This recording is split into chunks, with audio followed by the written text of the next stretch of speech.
Olá, pessoal, tudo bem? Hoje nós vamos focar um pouquinho mais em citações. Nossa aula número 8, e nós vamos focar hoje para falar um pouco mais do que são as citações, como são as citações, o que que mudou na norma das citações em 2023, né? Que houve aquela mudança que eu falei para vocês já, uma mudança que não foi muito grande, mas houve uma mudança na questão das citações, como elas eram. ah, Antes, né? Elas eram, a gente tinha aquelas citações quando vem entre parênteses o nome do autor todo escrito em letra maiúscula, e agora não é mais todo escrito em letra maiúscula, vem maiúsculo e minúsculo, né? Mas a gente vai ver isso daqui a pouquinho. Então vamos lá, né? Citações diretas e indiretas. A gente já viu alguma coisa na aula passada sobre citações. Eu estou retomando essa questão, porque a gente ficou uns dias aí, eu fiquei um pouco doentada, tive que me afastar um pouco, tive dor de dente, tive umas coisas aí, e aí agora eu tô botando para quebrar aí para a gente colocar tudo em dia.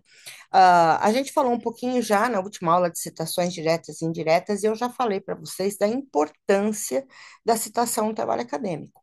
A citação é o que a gente chama da alma do trabalho acadêmico, né? O trabalho acadêmico, ele só existe porque a gente tem a citação. A gente não pode simplesmente pegar uma ideia de alguém, utilizar como se fosse nossa, sem colocar lá o nome do autor, mesmo que eu faça uma citação indireta, né? O que que seria uma citação direta e uma citação indireta? Citação direta é quando eu pego as palavras exatas do autor, né?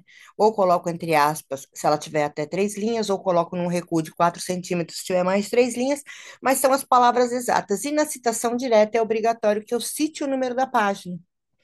Ah, professora, mas eu não tenho o número da página, eu tirei da internet. Você pode pôr online, se você tirou da internet, ou você pode colocar NP, né? Não paginado.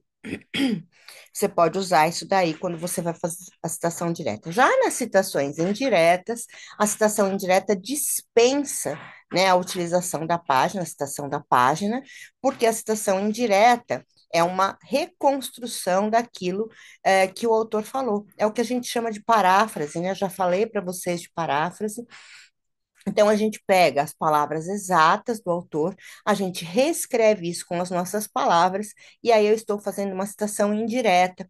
E quando eu faço isso, eu não preciso colocar nem aspas e nem citar o número da página. Porém, eu sou obrigada, sim, a citar o nome do autor, mesmo que eu tenha mudado todas as palavras. Aquele conceito, aquela ideia, continua tendo um dono, né? Isso é propriedade intelectual. Então, vamos lá. Então, nunca apresente livros ou parte de livros ou alguma ideia da literatura sem citar a fonte, porque isso é plágio, né? A gente já falou sobre plágio, a gente já viu que o plágio é crime, né? Então, qual é a máxima aqui que a gente tem que lembrar sempre? Não liste se não citar e não cite se não listar. O que que significa isso? No corpo do texto, você vai citar o autor que falou cada ideia em cada parágrafo. Precisa citar todos os parágrafos, professora? Precisa, né? Sempre tem que ter uma citação. E você também não utilize duas citações diferentes no mesmo parágrafo, porque isso confunde. Quando você for mudar de autor, você muda de parágrafo também.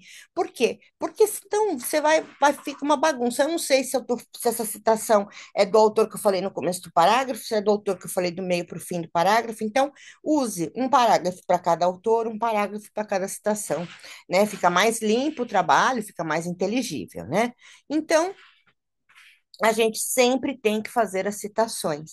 No final do meu trabalho, eu vou ter as referências, que é a tal da lista que ele está falando nesse bilhetinho, né? Então, eu vou fazer uma listagem de tudo aquilo que foi citado no meu trabalho, e isso vai se chamar referências. Antigamente se chamava referências bibliográficas, hoje a gente não tem referência só de livros, a gente tem de sites e de outras coisas, né? Tem referências online, para lá.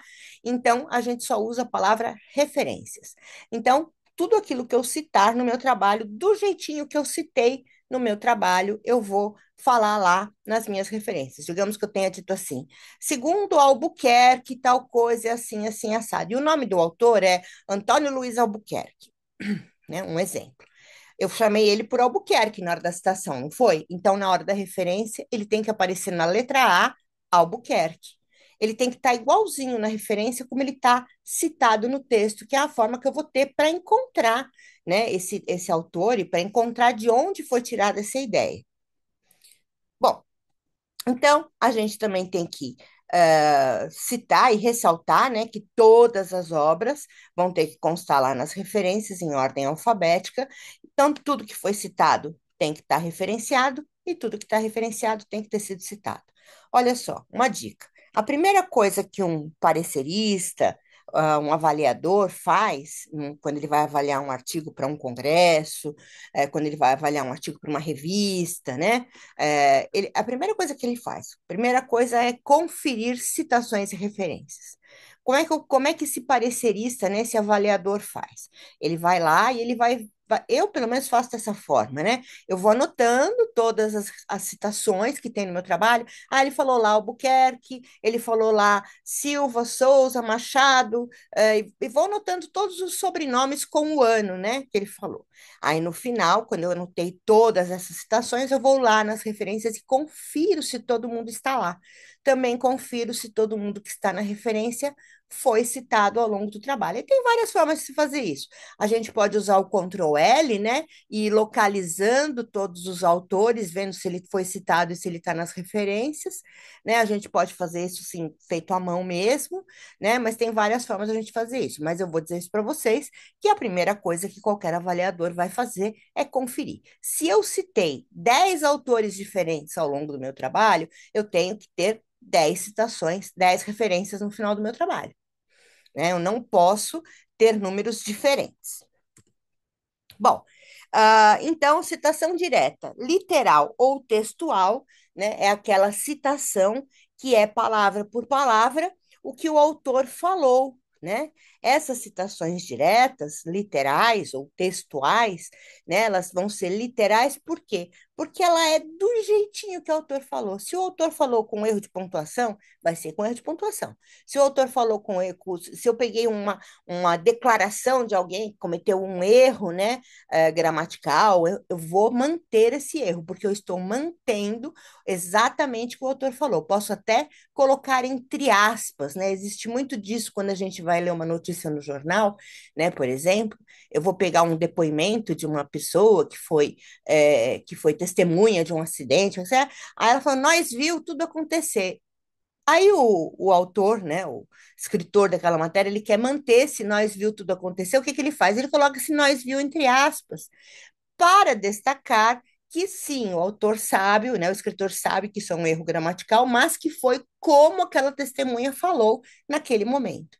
Então é feito exatamente, né, literal mesmo o que o autor falou, que é o original. Então, se a obra for referenciada no início, né, no início do parágrafo, no início da frase, né, eu vou colocar a primeira letra em maiúscula, colocar em seguida, entre parênteses, o ano e a página. Citação direta sempre precisa do número da página. Eu não posso fazer uma citação direta e não colocar o número da página. Se não tem o número da página, porque foi uma informação online, eu vou colocar online. Se não tem o número da página, porque naquele PDF não está paginado, ou não sei como é que foi, então eu vou colocar NP, que é não paginado. Posso colocar esse NP entre colchetes, né, dentro dos parênteses. Se a obra for citada, referenciada no final, também eu vou citar o nome entre parênteses com o autor somente com a primeira letra em maiúscula. Antigamente era o nome todo em maiúscula, agora não, depois da reforma de 2023, né, da NBR, das citações, isso foi alterado para colocar o nome tanto fora quanto dentro do parênteses, somente com a primeira letra do nome da pessoa, né, do sobrenome do autor em maiúsculo. Se eu tiver uma citação com até 3 linhas, né, dentro do texto, eu vou inserir dentro do parágrafo normal, no mesmo tamanho que eu estou fazendo meu texto, e entre aspas, né? Por que que eu vou colocar entre aspas? Para destacar que aquilo é uma citação direta, né? Coloco entre aspas, e aí no final ou no começo eu coloco o nome do autor, o ano da publicação e a página de onde eu tirei.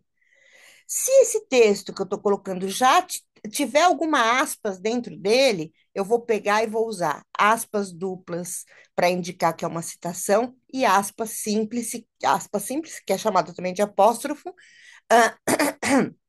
para substituir a aspa que o autor utilizou, né? Então, aqui eu tenho um exemplo de uma citação até três linhas, né? Que é o seguinte: quem sabe a felicidade seja uma medida que resume, em geral, o significado pessoal da vida e o lugar em que o indivíduo ocupa nela. Tem um errinho aqui que eu vou consertar aqui na frente de vocês. Olha, com a mudança da norma, este ponto que a gente tem aqui, né? Esse ponto que tem aqui, esse ponto que tem aqui, esse ponto aqui some e fica somente este ponto. Então, eu vou arrumar aqui agora, né, para vocês verem que eu tô arrumando. Eita, sumiu aqui. Parei de compartilhar. Fiz uma bagunça aqui agora. Tá aqui. Bom, aqui eu vou corrigir, né? Tirei o ponto daqui e deixei só o ponto lá no final. O meu compartilhamento parou, vou compartilhar novamente. Fiz caquinha. É, vamos lá. Deixa eu achar onde é que eu tava, né? Acho que ele fechou o meu Zoom. Não, tô aqui. Bom, então eu vou voltar a compartilhar, né? Tava compartilhando, vou voltar a compartilhar com vocês a minha tela, né? Compartilhando, voltei. É, coloquei no modo apresentação. Bom, então tá lá, a citação até três linhas, abre aspas. Quem sabe a felicidade seja uma medida que resume, em geral, o significado pessoal da vida e o lugar que o indivíduo ocupa nela. O sobrenome desse autor é Gielli. Ele escreveu isso em 1999 e está na página 235. Quando eu for lá nas referências procurar, eu vou lá na letra G, procuro esse Gielli, procuro que ele vai me dar completo, né? Ele vai me dar o nome do livro, ele vai me dar o número de páginas, ele vai me dar editora, edição, tudo isso ele vai me dar lá nas minhas referências, tintim por tintim. Ou então também poderia começar a minha citação já falando, segundo o GL, aí entre parênteses eu coloco 1999, página 235, abre aspas, porque aí vai entrar a palavra dele, né? Quem sabe a felicidade seja uma medida que resume, em geral, o significado pessoal da vida e o lugar que o indivíduo ocupa nela. Muito bem, essa foi as duas formas de apresentar uma citação de até três linhas. E aí eu posso ter uma citação direta com mais de três linhas, né? Se ela tiver mais do que três linhas, o que que a BNT determina? Que a gente faça um design diferente. Por que que a BNT fala isso, né? Porque se eu fizer um design diferente para todas as citações com mais de três linhas, vai ficar bem claro que aquele autor está usando, está abusando, né, muito da citação direta. Isso não é legal, né? Eu costumo dizer para o meu aluno sempre assim, eu falo, olha, o quanto você puder fazer paráfrase, modificar o que o autor falou melhor, porque se você ficar só copiando literalmente, você não está, na verdade, fazendo um trabalho de pesquisa, você está fazendo uma colcha de retalhos. Né, você está simplesmente costurando uma citação na outra e não tá nem se dando ao trabalho de parafrasear o que aquele autor falou. Então, a BNT determina que uma citação que é até três linhas, vai entre aspas, porque as aspas, de certa forma, até dão um certo destaque, e quando ela tiver mais do que três linhas, ela vai ter um recuo de 4 centímetros, vai ter uma entrelinha simples e vai ser menorzinha que o restante do texto. Se eu estou escrevendo meu texto em tamanho 12, aquela citação com mais de três linhas vai ter tamanho 10, né? Então, ela vai aparecer num parágrafo distinto a 4 centímetros da margem esquerda do texto, terminando na margem direita. Vai ser apresentada sem aspas, e agora eu não preciso mais das aspas, porque, é claro, eu estou fazendo um desenho diferente para ela, então eu não preciso de aspas, eu já estou destacando de uma outra forma. Então, citação com mais de três linhas não tem a necessidade de ter aspas. Né, nenhuma necessidade. Eu vou utilizar um tamanho de letra menor, né? Recomenda-se a fonte 10. Trabalho normalmente escrito em fonte 12, então a citação com mais de três linhas eu vou pôr na fonte 10, vou pôr um espaço simples de entrelinhas e vou deixar um espaço duplo entre a citação e o parágrafo anterior e posterior. Eu não costumo deixar um espaço duplo, como eu já faço a configuração, né? Depois a gente vai ver na aula de automatização do Word, né? A gente vai ver que como eu faço já um espaçamento um pouquinho maior depois do parágrafo, ela já fica com uma separação aí, já fica distinta na separação. Depois eu mostro para vocês como é isso num texto dentro do Word, para vocês verem como é que fica. Muito bem, então olha aqui, ó. Essa é a minha página, né? Então eu tenho lá. A filosofia é uma atividade resultante da inquietação cognitiva do ser humano. E, e por esta razão, a gente, vou ter que de novo corrigir isso aqui que está errado. Então vamos lá. E, aqui tem uma vírgula aí, né? E por esta razão, a filosofia é inerente ao ser humano. Tirei esse ponto daqui também que está errado. Voltei a lá. Então ficou assim. A filosofia é uma atividade resultante da inquietação cognitiva do ser humano e, por essa razão, a filosofia é inerente ao ser humano como ser racional, mesmo quando filosofar ocorre inconscientemente. Quem disse isso foi o Santos, no ano 2000, na página 13. Então vejam, olha o que eu tenho aqui. Eu tenho a fonte 10, né? Foi uma fonte diferente, e tenho um recuo de 4 centímetros do meu lado esquerdo, né? Se eu iniciar essa oração citando já os santos, olha como é que vai ficar.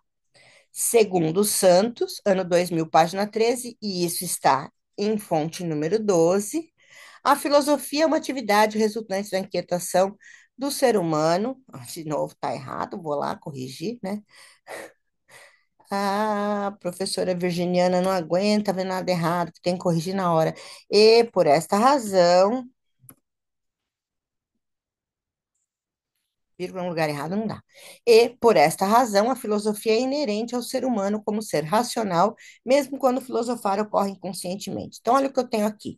Tenho fonte 12, naquele segundo Santos 2000, página 13, que não faz parte da citação, né? Ele é só o anúncio da minha citação, a chamada, como a gente diz. Aqui, na citação em si, eu vou colocar a fonte tamanho 10 e vou colocar um recuo de 4 centímetros, tá? Então, vamos ver como é que isso fica no papel ali, no Word, né? Olha só. Sempre que eu faço um documento no Word, eu peço para ele exibir a régua, né? Essa reguinha que a gente está vendo aí é uma reguinha muito útil e a gente consegue colocar ela no Word lá na aba Exibir Régua, né? Então, olha só.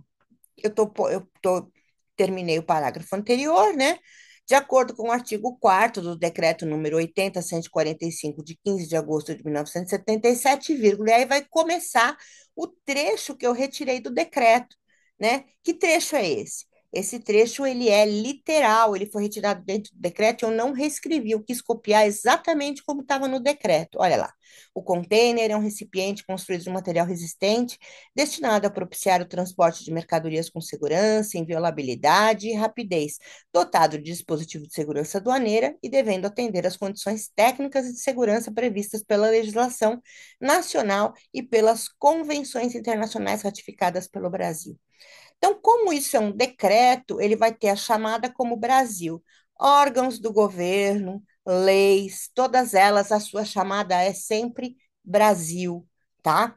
Então, eu não vou colocar lá Ministério da Justiça, eu vou colocar Brasil, e aí dentro da minha referência eu vou colocar Ministério da Justiça. Quando a gente tiver aula de MOR, eu vou explicar isso direitinho para vocês. E aí, olha só, eu selecionei esse texto, né, que é a minha citação direta, coloquei lá Brasil 1977, página um porque é uma lei, está na primeira página da lei. Então, de acordo com o artigo 4º do decreto 80.145 de 1977, entrei com a citação, selecionei o que é a minha citação e já coloquei em fonte tamanho 10. Aqui fora eu virei em fonte tamanho 12 e aqui dentro da citação eu tenho fonte tamanho 10. Olha só a reguinha. Eu pego com o texto selecionado, eu puxo esse coisinho aqui da régua, esse marcador aqui da régua, inteirinho para o número 4 e ele já vem aqui no 4. Ou então eu posso fazer direto ali na formatação do parágrafo. Então, eu tenho aqui do lado de fora, da citação, eu tenho a fonte tamanho 12, do lado de dentro da citação, eu tenho a fonte tamanho 10, e tenho um recuo de 4 centímetros, né? E tenho um espaço um pouquinho maior entre o parágrafo e a linha seguinte, para dar um destaquezinho um pouco maior aí para a minha citação. Então, essa reguinha, ela está indicando, né? Esse marcador está indicando que está nos 4 centímetros. Então, vocês podem ver esse pontilhado está exatamente saindo do 4 centímetros. Ainda falando das citações diretas, né? Eu tenho, mesmo que eu esteja fazendo uma citação direta, né, falando da ideia do pensador, né, falando da ideia do autor da obra e tal, com as palavras do autor do trabalho, mesmo dessa forma, a citação direta também vai ter necessidade de eu colocar o sobrenome do autor, né? Eu preciso sempre colocar o sobrenome do autor. Sendo direta ou sendo indireta, eu preciso colocar o nome do autor. Só que esse slide, ele tá com um errinho aqui, as citações indiretas aqui. Aqui o certo seria citações indiretas, muito bem. Citações indiretas, conceituais ou livres, né? Eu errei na digitação. Isso acontece, tá, gente? O tempo todo eu fico corrigindo as coisas aqui, porque aquela história do quem sabe faz ao vivo é assim mesmo. A gente acaba errando, vendo que tá na hora que vai apresentar, vê um erro, e aí a gente vai lá e corrige. Então, aqui, estou falando de citação indireta. Quando a minha citação for indireta, o que que é uma citação indireta? É uma citação que eu peguei o que o autor falou e eu reescrevi, né? Eu fiz, falei, é o tal vou reescrever com as minhas palavras, né? Que a professora falava lá no primário, lembra que a professora falava assim: eu quero que vocês escrevam esse trecho, façam um resumo desse trecho, desse texto com as suas palavras. Eu tive muita professora que falou isso. Então a gente vai aprendendo que o nome disso é paráfrase, né? Quando eu faço uma paráfrase, eu estou simplesmente reescrevendo algo que já foi dito com outras palavras. Hoje, a inteligência artificial, né, o ChatGPT, e outras inteligências artificiais nos ajudam muito na hora de fazer a paráfrase. Então, a gente vai ter uma aula só de inteligência artificial mais para o final do curso, eu vou ensinar vocês como é que faz isso. Mas se eu chegar para o chat GPT e pedir para ele assim, faça uma paráfrase do texto a seguir, citando o autor no parágrafo. Aí eu falo, mostro, né, a fonte que eu quero, mostro a frase que eu quero, coloco dois pontos, a frase que eu quero entre aspas, o nome do autor, e ele já vai te dar a paráfrase pronta. Ele vai falar, segundo fulano de tal, tal coisa assim, assim. Então, na hora de fazer paráfrase, o ChatGPT é muito útil e a gente pode utilizar, né? Hoje, o Fateclog, por exemplo, ele dá lá no final do teu artigo, ele põe uma declaração, né? Você faz uma declaração que você utilizou o ChatGPT para algumas coisas, né? Que é para isso não ficar configurado aí como um trabalho feito por inteligência artificial. Uma coisa é você utilizar o ChatGPT, gente, para fazer uma paráfrase, né, para reescrever alguma coisa que você não está conseguindo reescrever. Outra coisa é você mandar o ChatGPT pesquisar. Na pesquisa, o ChatGPT não é confiável, as fontes dele não são confiáveis, ele ainda é um pouco incipiente nessa questão das fontes. Às vezes ele inventa, quando ele não sabe, ele inventa, né? Então, eu já levo a minha citação pronta com o autor, com o ano, com o número da página, e aí sim eu peço para ele fazer, para ele reescrever. Senão, eu nem confio nele, tá? Então, mesmo que eu reescreva essa citação, né? Mesmo que eu reescreva isso que o autor falou, eu preciso, né? Eu tenho obrigação de colocar o nome do autor, né? Eu não posso, só porque eu escrevi com as minhas. Ah, mas professor, eu escrevi tudo com as minhas palavras, eu preciso pôr o nome do autor. Precisa, óbvio, aquela ideia continua tendo dono, né? Existe aí uma propriedade intelectual e eu preciso falar dela, né? Eu preciso falar, mesmo que eu não tenha mantido nenhuma palavra original do autor, tenha feito todinhas palavras diferentes, a ideia, né? O centro, né? A coisa continua pertencendo, aquela ideia continua tendo um dono, né?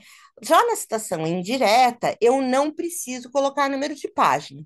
Na citação indireta, o número da página é dispensável, porque ela é uma citação indireta, então eu só vou colocar o ano. O ano sempre é obrigatório, tá, gente?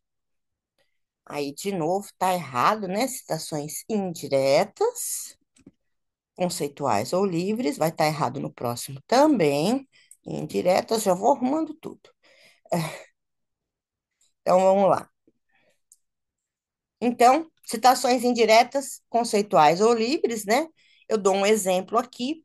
O exemplo é Postai, Postai é o sobrenome do autor, 1997, menciona. Esse menciona é por minha conta, né?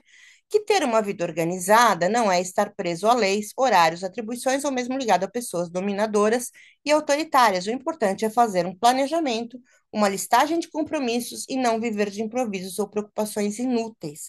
Gente, isso não é literalmente o que o autor falou, isso foi o que eu reescrevi, ou seja, isso foi a minha transcrição, isso foi a minha paráfrase, tá? Então eu fiz aí a minha citação no início da oração, mas eu poderia ter feito no final, né? Como tá aqui, ó, ter uma vida organizada não é estar preso a leis, horários, atribuições ou mesmo ligado a pessoas dominadoras e autoritárias. O importante é fazer um planejamento, uma listagem de compromissos e não viver de improvisos ou preocupações inúteis. E aí, no final, eu coloco Postai, 1997. Porque às vezes o autor, né, a gente quando está escrevendo um artigo, a gente se cansa de ficar escrevendo segundo fulano de tal, de acordo com fulano de tal, como menciona fulano de tal. Então, o que que a gente faz? Em alguns lugares, para ficar um pouco diferente, a gente começa a oração fazendo a citação, ou a gente coloca no final, só para ir modificando, né, para ir alternando e para o trabalho não ficar sempre aquela coisa maçante, tudo escrito da mesma forma. Citação de citação, também chamado de apud. Apud é uma palavra em latim que significa citado por. E aí eu vou dizer uma coisa para vocês, gente. O apud, ele deve ser utilizado em último dos últimos casos. Por quê? Porque o APUD, ele é um trabalho meio assim que a banca, né, o examinador, a banca, o parecerista, ele enxerga um pouco como uma preguiça do autor. Quando eu faço um APUD, significa que eu não quis ir eu lá na fonte primária pesquisar. Ah, eu peguei um livro que o cara já tinha pesquisado, eu peguei o que ele escreveu e copiei, já ficou mais fácil.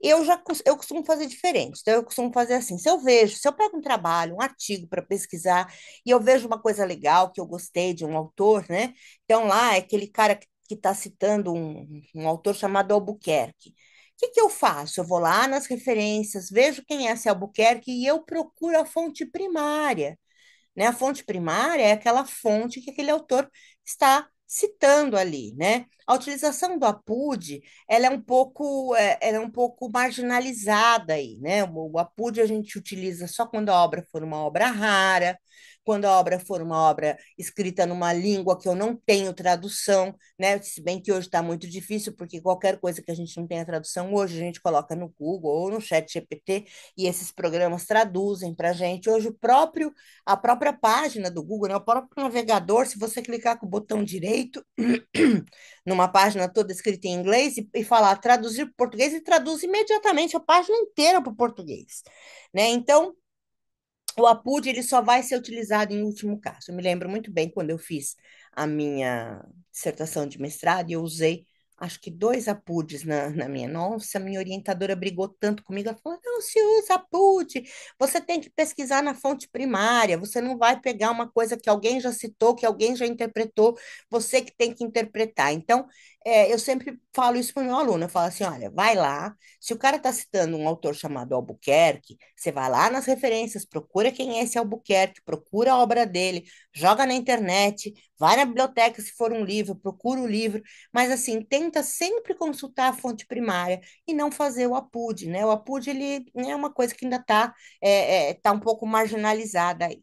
Mas vamos fazer aí um exemplo de APUD para vocês verem como que se faz. Olha lá.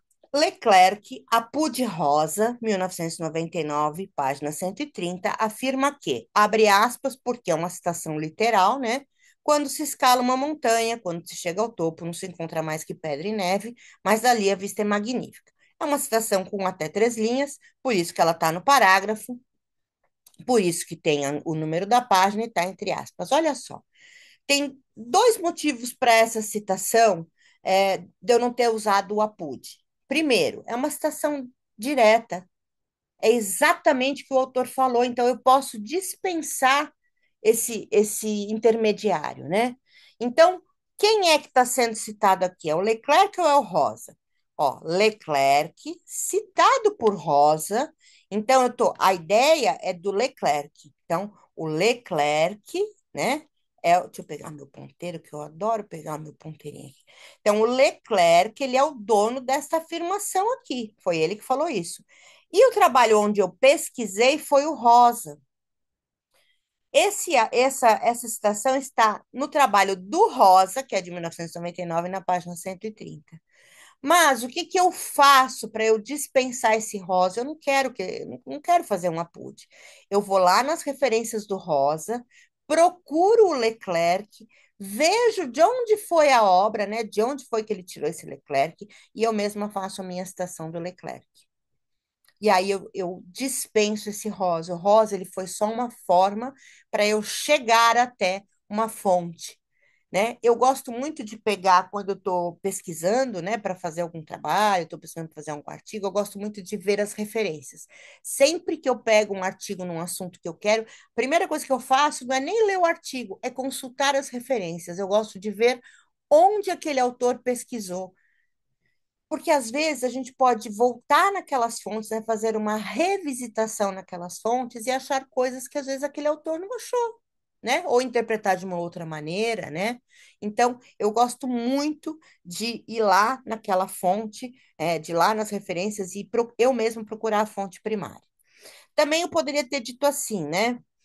Quando se escala uma montanha, quando se chega ao topo, não se encontra mais do que pedra e neve, mas ali a vista é magnífica. Também vou arrumar aqui um negocinho que está errado, né?